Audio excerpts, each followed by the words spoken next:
Le sang est plus épais que l'eau. C'est ce que dit le vieux dicton. Mais dans l'Évangile d'aujourd'hui, Jésus nous enseigne que l'amour est plus épais que le sang.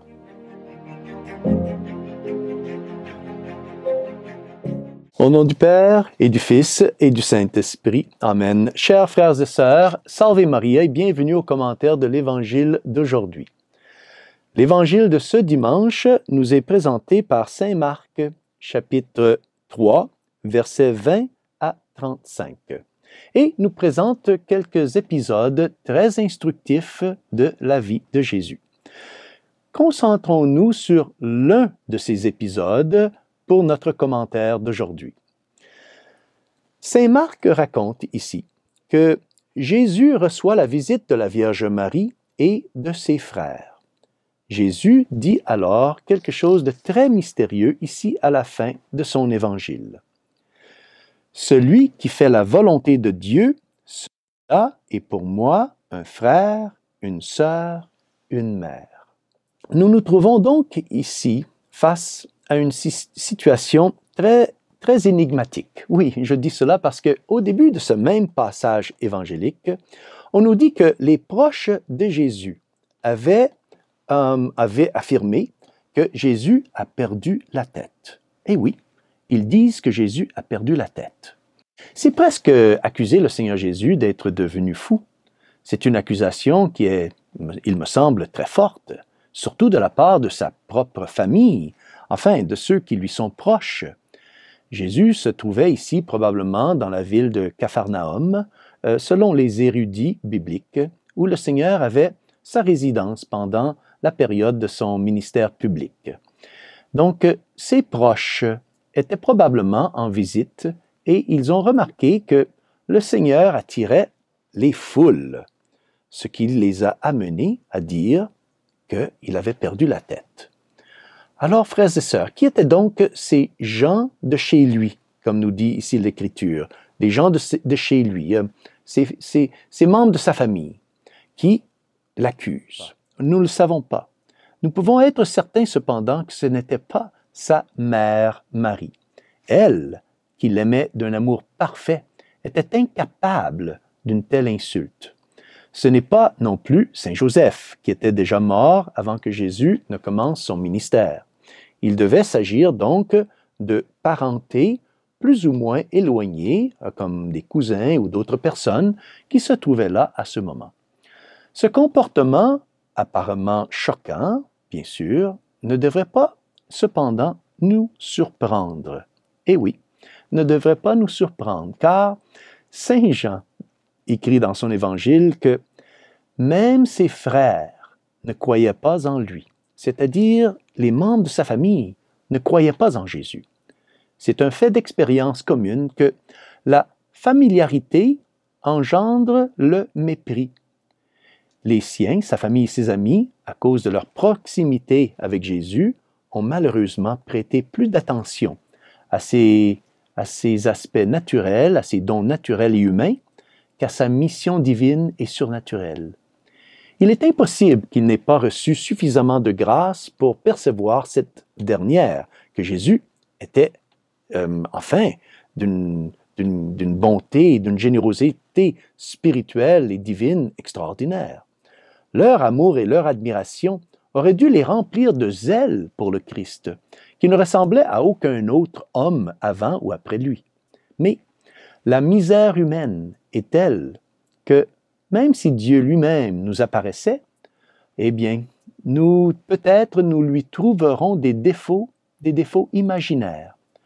Je pense que cela est dû, au fond, à l'orgueil et à l'envie humaine. L'homme qui s'adonne à l'admiration des qualités et des vertus d'autrui est incapable de jalousie et d'envie. Mais l'âme, orgueilleuse et égoïste, compare immédiatement ceux qui sont autour de lui et surtout ceux qui lui sont supérieurs. C'est ce qui a conduit la famille et les amis de Jésus à le traiter de fou. Si leur cœur était rempli d'admiration et d'amour, ils auraient été incapables d'une telle insulte. Nous pouvons presque les entendre se demander, mais comment le fils du charpentier a-t-il pu acquérir soudainement une telle sagesse et une telle grandeur? Eh bien, le suivre, ça doit être une folie. Telle devait être leur pensée orgueilleuse. Cet incident est important, frères et sœurs, car il nous aidera à comprendre ce que Jésus dira plus tard. Donc, après cela, la foule qui était assise autour de Jésus lui dit que sa mère et ses frères sont là dehors. La Vierge Marie était présente donc, ainsi que d'autres membres de sa famille, car il n'avait pas de frères ou de sœurs de sang. Marie a conservé sa virginité perpétuellement et n'a pas eu d'autres enfants. Donc, le mot grec utilisé dans la Bible pour désigner les frères et sœurs de Jésus est adelphos. Adelphos est le mot grec qui est utilisé. Ce mot grec, n'est pas utilisé exclusivement pour les frères et sœurs biologiques. Il est aussi utilisé dans la Bible pour désigner des membres de la parenté.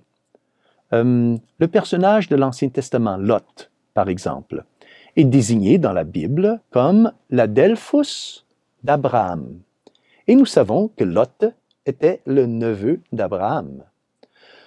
Donc, ces frères et sœurs dont nous parle l'Évangile devaient donc être des cousins ou des neveux ou des nièces de Jésus. Jésus regarde maintenant ceux qui sont rassemblés autour de lui et il répond, « Voici ma mère et mes frères, celui qui fait la volonté de Dieu, celui-là est pour moi un frère, une sœur, une mère. » Chaque parole de notre Seigneur est remplie de sagesse et de perfection. Ici, le Seigneur nous dit quelque chose de très, très profond. Ses proches venaient de dire qu'il avait perdu la tête. Ils ont dit cela parce qu'ils se sont concentrés sur le côté humain du Seigneur et ont complètement ignoré son côté, son don divin, sa présence surnaturelle. Ils ont comme naturalisé le Fils divin de Dieu. Or, les gens qui entouraient le Seigneur étaient exactement le contraire. Cette foule était complètement le contraire. Cette foule était fascinée par la présence du Seigneur, par sa grandeur, sa majesté, sa sagesse, sa beauté surnaturelle.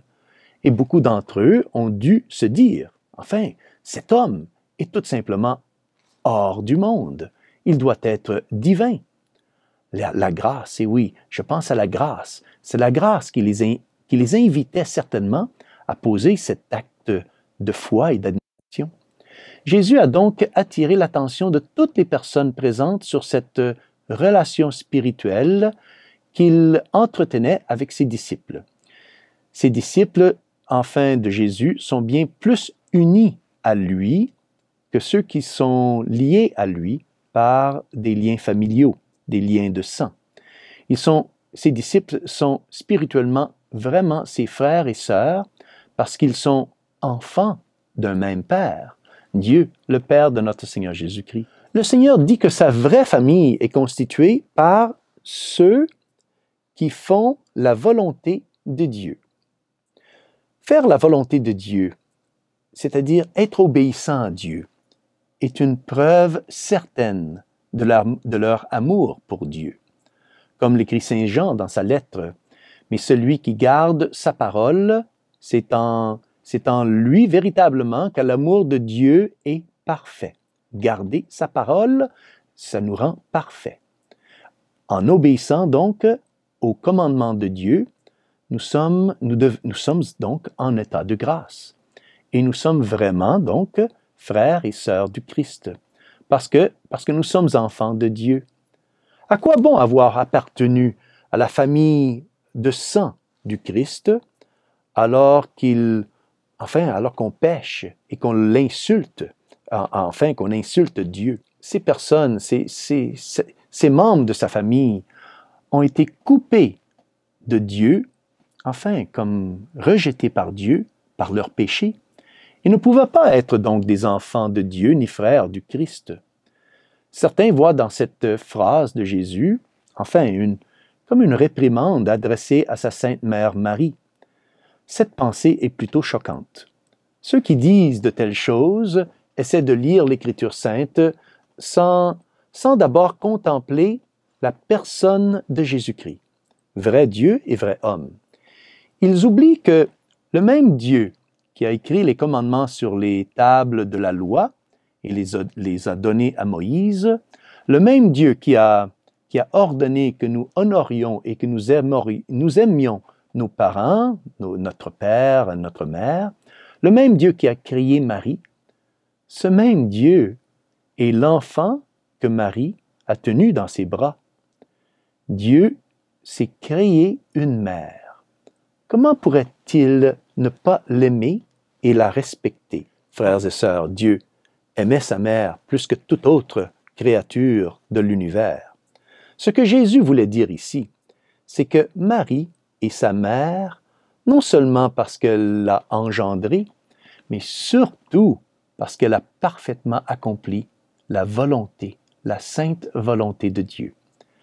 L'Évangile de Saint Luc en témoigne lorsqu'il raconte que Marie a accepté la volonté de Dieu et s'est faite l'esclave de Dieu et l'esclave de sa sainte volonté, lorsque Marie s'est exclamée « Voici la servante du Seigneur, qu'il me soit fait selon ta parole ». C'est parce qu'elle a parfaitement obéi à la volonté de Dieu qu'elle est parfaitement unie à Jésus. Et c'est ce qu'elle nous apprend à faire, c'est ce que nous devons aussi imiter en elle, comme elle l'a fait à Cana, aux noces de Cana, lorsqu'elle s'est exclamée, lorsqu'elle a dit aux servants « Faites tout ce que mon fils vous dira de faire ». Si nous voulons appartenir à la famille de Jésus, si nous voulons être unis à Jésus d'une manière plus intime que ceux qui ont vécu avec lui et qui ont partagé des liens familiaux avec lui, alors nous avons le message de Jésus et l'exemple de Marie. Nous devons nous efforcer de tout notre cœur de faire la sainte volonté de Dieu. Eh bien oui, je sais, frères et sœurs, que certains d'entre vous qui m'écoutez aujourd'hui vont probablement se demander, « Mais mon Père, comment faire, comment savoir quelle est la volonté de Dieu pour moi? » Tout d'abord, Dieu veut que nous suivions ses commandements, que nous évitions le péché et que nous pratiquions la vertu. Le plus grand commandement est d'aimer Dieu par-dessus toute chose. C'est le fondement de tout le reste. Si nous l'aimons vraiment, alors nous respecterons et nous obéisserons à ses commandements. Mais qu'en est-il des décisions de la vie? Comment puis-je savoir, quel travail Dieu veut que je fasse? Ou qui est-ce que Dieu veut que j'épouse? Ou alors, quel loisir dois-je choisir? En toute chose, nous devrions nous demander ce qui serait le plus agréable à Dieu et ce qui serait le plus conforme à sa sainte volonté.